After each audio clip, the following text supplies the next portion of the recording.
Good morning. मैं Ritesh Kumar, Shaheed Pramod B Ed college 4 year integrated course में economic subject की पढ़ाई होगी, जिसमें आज होगा उपयोगिता के भेद के बारे में जानकारी आपको मिलेगा। Kinds of utility. उपयोगिता के भेद, उपयोगिता के निम्नांकित 2 भेद हैं। एक नंबर में है सीमांत उपयोगिता।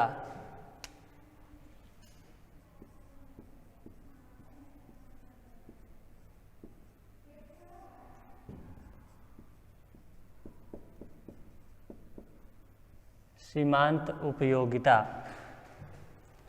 जिसको सीमांत उपयोगिता जिसको मार्जिनल यूटिलिटी भी कहते हैं। जब कोई व्यक्ति किसी वस्तु का उपभोग करता है तो वह एक के बाद दूसरी और दूसरी के बाद तीसरी इकाई का उपभोग करता है। उपभोग की जाने वाली वस्तु की अंतिम इकाई की सीमांत इकाई एवं इससे प्राप्त उपयोगिता को सीमांत उपयोगिता कहते हैं। अगले पृष्ठ में उदाहरण में यदि उपभोक्ता 4 नारंगी खाता है तो चौथी नारंगी सीमांत इकाई हुई तथा इससे प्राप्त उपयोगिता यानी 8 सीमांत उपयोगिता हुई है, जो कि आगे बताएंगे इसको। किंतु सीमांत उपयोगिता को परिभाषित करने का यह तरीका उपयुक्त नहीं है, क्योंकि उपभोग की जाने वाली वस्तु की अंतिम इकाई का सीमांत इकाई तथा इससे प्राप्त उपयोगिता को सीमांत उपयोगिता कहना उचित नहीं होता। साथ ही सीमांत इकाई किसी वस्तु की सबसे निकृष्ट इकाई नहीं है। यह कोई भी इकाई हो सकता है। कारण यह है कि नारंगी की विभिन्न इकाई रूप, रंग, गुण एवं वजन इत्यादि में एक समान होती है। अतएव पहली और चौथी नारंगी में वस्तुतः कोई अंतर नहीं है। अतएव सीमांत उपयोगिता की परिभाषा इस प्रकार से दी जा सकती है। उपभोग की जाने वाली वस्तु की अंतिम इकाई के उपभोग से कुल उपयोगिता में जो वृद्धि होती है उसे सीमांत उपयोगिता कहते हैं। एक बार और इसको रिपीट कर देते हैं। सीमांत उपयोगिता क्या है? उपभोग की जाने वाली वस्तु की अंतिम इकाई के उपभोग से कुल उपयोगिता में जो वृद्धि होती है उसे सीमांत उपयोगिता कहते हैं। इसी तरह यह भी कहा जा सकता है कि उपभोग की जाने वाली वस्तु की एक इकाई कम होने से कुल उपयोगिता में जो कमी होती है वह सीमांत उपयोगिता है। यह कहा जा सकता है उपभोग की जाने वाली वस्तु की एक इकाई कम होने से कुल उपयोगिता में जो कमी होती है वह सीमांत उपयोगिता है। अब यहाँ है प्रोफेसर बोल्डिंग के अनुसार, प्रोफेसर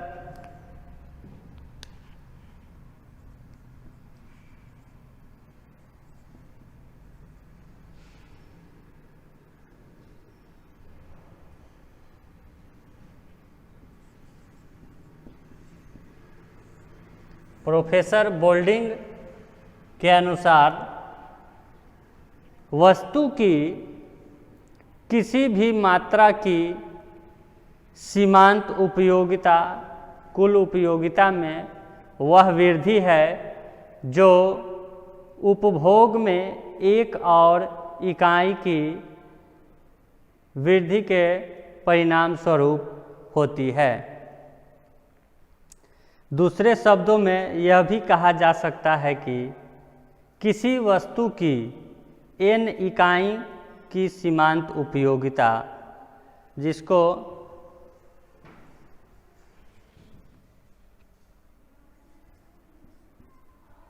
ऐसे भी लिख सकते हैं, उस वस्तु की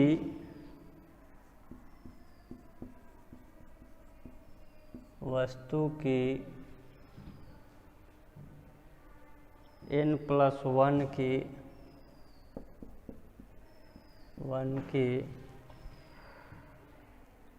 कुल उपयोगिता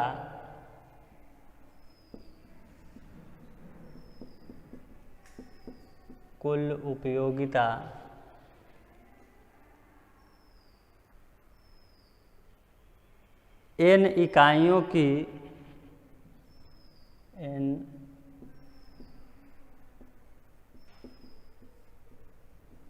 n इकाइयों की कुल उपयोगिता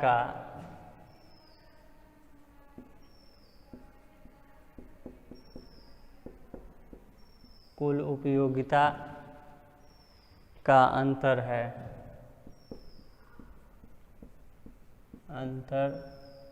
है अथवा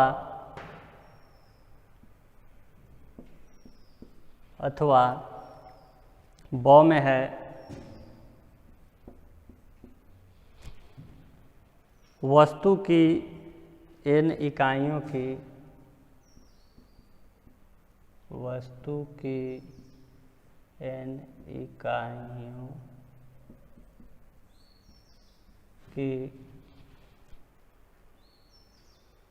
कुल उपयोगिता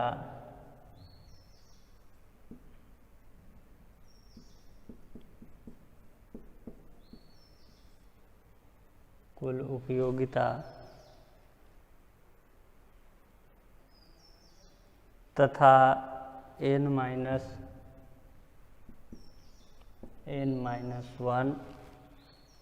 इकाइयों की कुल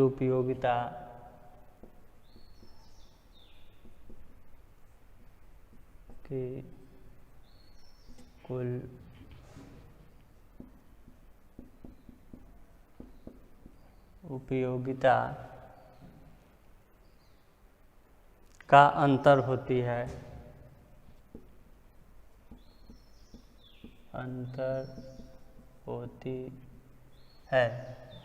अब यहाँ है उस वस्तु की n+1 की कुल उपयोगिता n इकाइयों की कुल उपयोगिता का अंतर है, अथवा ब में है वस्तु की n इकाइयों की कुल उपयोगिता तथा n-1 इकाइयों की कुल उपयोगिता का अंतर होती है। अब है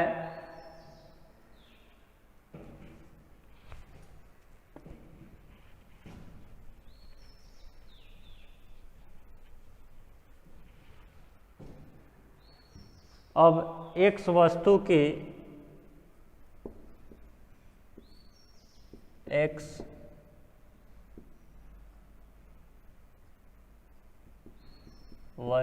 की सीमांत उपयोगिता को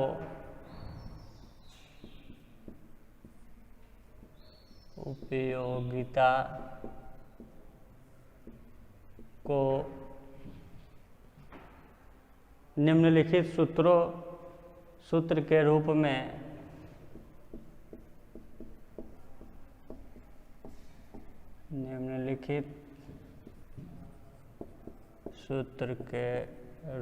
में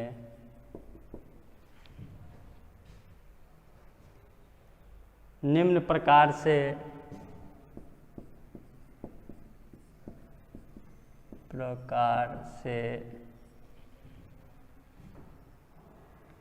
व्यक्त किया जा सकता है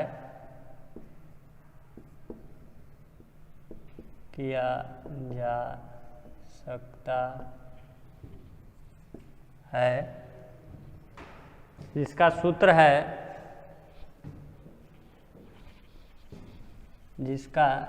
सूत्र है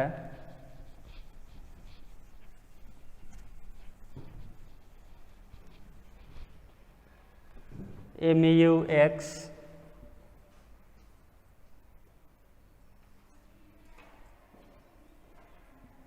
x is equal to DUX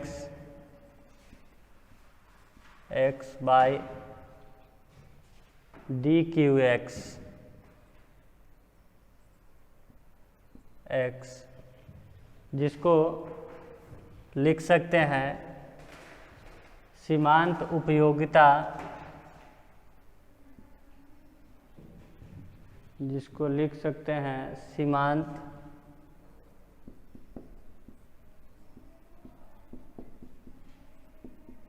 सीमांत उपयोगिता बराबर x वस्तु की कुल उपयोगिता,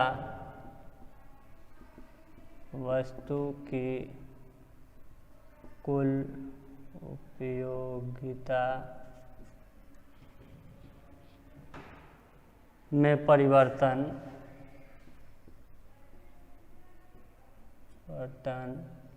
बटा वस्तु की कुल मात्रा में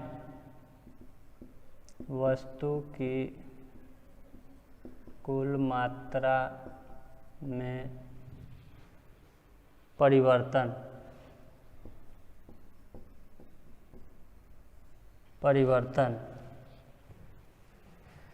उपरोक्त सूत्र में MUX पद x वस्तु की सीमांत उपयोगिता को व्यक्त करता है। यहाँ x क्या करता है? वस्तु की सीमांत उपयोगिता को व्यक्त करता है। अब है नीचे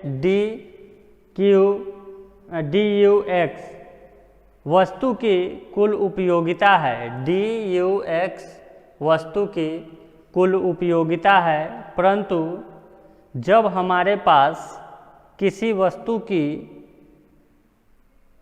इतनी अधिक मात्रा हो जाती है कि उसकी अतिरिक्त इकाइयों से कोई अतिरिक्त संतुष्टि प्राप्त नहीं होती, तो सीमांत उपयोगिता शून्य हो जाती है। इस स्थिति को अर्थशास्त्र में तृप्ति चरमावस्था भी कहते हैं। अब यदि इस स्थिति के बाद भी वस्तु का उपभोग जारी रहता है तो सीमांत उपयोगिता ऋणात्मक होने लगती है, यानी अनुपयोगिता का अनुभव होने लगता है। यह भी सीमांत उपयोगिता के अंतर्गत आप लोग को जानकारी दी है। अब दूसरा है इसके भेद में कुल उपयोगिता।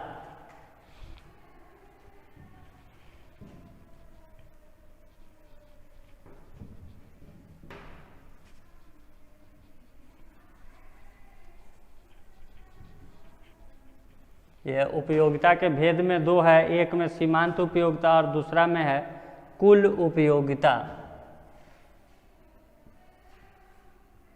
कुल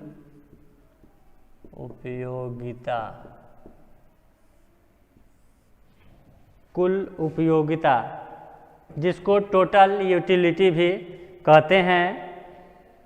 किसी व्यक्ति को किसी वस्तु की सभी इकाइयों के उपभोग से जो उपयोगिता प्राप्त होती है उसके कुल योग को कुल अथवा संपूर्ण उपयोगिता कहते हैं। एक बार और इसको रिपीट कर देते हैं। कुल उपयोगिता क्या है? किसी व्यक्ति को किसी वस्तु की सभी इकाइयों के उपभोग से जो भी उपयोगिता प्राप्त होती है उसे कुल योग को कुल अथवा संपूर्ण उपयोगिता कहते हैं। उदाहरण के लिए यदि हम एक बार में 4 नारंगियाँ खाते हैं और पहली में से हमें 15, दूसरी से 12, तीसरी से 10 एवं चौथी से 8 उपयोगिता मिलती है। पहली से कितना मिलता है? एक में 15, दूसरा में 12, तीसरा में 10 और चौथे में 8। चौथे में 8 उपयोगिता मिलती है। तो कहा जाता है कि हमारे लिए नारंगी की कुल उपयोगिता, तो इसमें जो भी उपयोगिता है चारों, इसको टोटल कर देंगे। 5 2 7, 8 7 15, 5 1 2 3 4, टोटल कितना हो गया? 45। तो यहाँ कह सकते हैं कि इसमें उपयोगिता 45 हुई।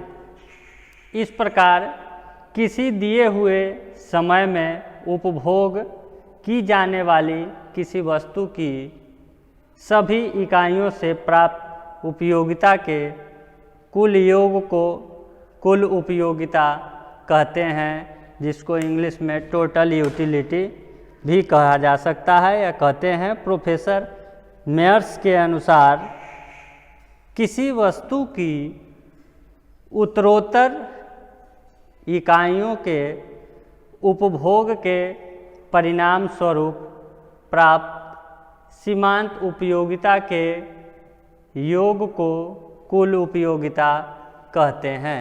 यह प्रोफेसर मेयर्स कहते हैं किसी वस्तु की उत्तरोत्तर इकाइयों के उपभोग के परिणाम स्वरूप प्राप्त सीमांत उपयोगिता के योग को कुल उपयोगिता कहते हैं। आज आप लोग को उपयोगिता के भेद के बारे में जानकारी दिए, जिसमें 1 नंबर में था सीमांत उपयोगिता और दूसरा में है कुल उपयोगिता। अब आगे के क्लास में इसका महत्व बताया जाएगा। अभी तक जो भी उपभोग के बारे में बताया गया है, उसको आप लोग कॉपी करके और हमारे नंबर पे या यहाँ जो भेजा जाता है आपको क्लास, उस पे आप उसको भेज सकते हैं, जिसे हम उसको देख करके करेक्शन करके आपको फिर उसमें जो भी कमियाँ होगी उसको बताएंगे।